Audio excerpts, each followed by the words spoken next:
When I was 17, there was one place my friends and I swore we'd never go: the abandoned cabin off Miller's Pass.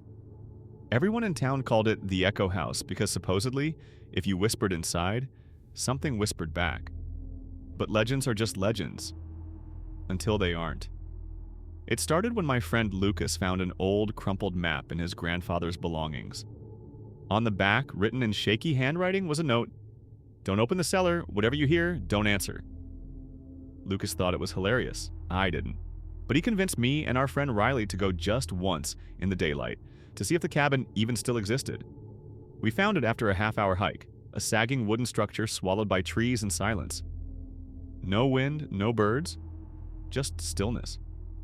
The front door hung crooked, like it had been ripped off and forced back on. Inside, dust coated everything except for a narrow trail of footprints leading deeper in. Fresh footprints. I told the others we should leave. Lucas said we were already this far, so we followed the prints until they stopped at a square door in the floor, the cellar. The lock was snapped. Lucas lifted the door before I could stop him. A cold wave of air swept up, carrying a smell like damp earth and something metallic. And then, from the darkness below, "Hello?" We froze. It wasn't an echo. It wasn't any of our voices. Riley whispered, "Is someone down there?" Silence, then soft, shaky.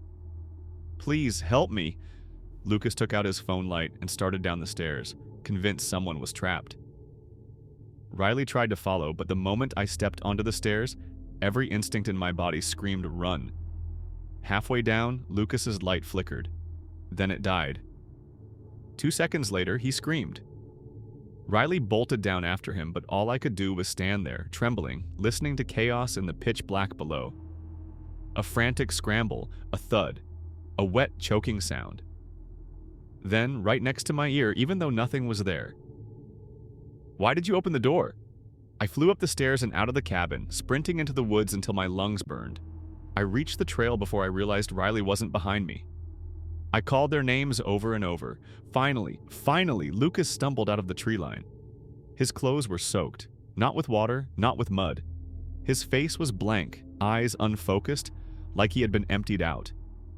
I grabbed him, screaming, "Where's Riley? What happened?" He turned toward me slowly and whispered. She answered it. That was all he ever said.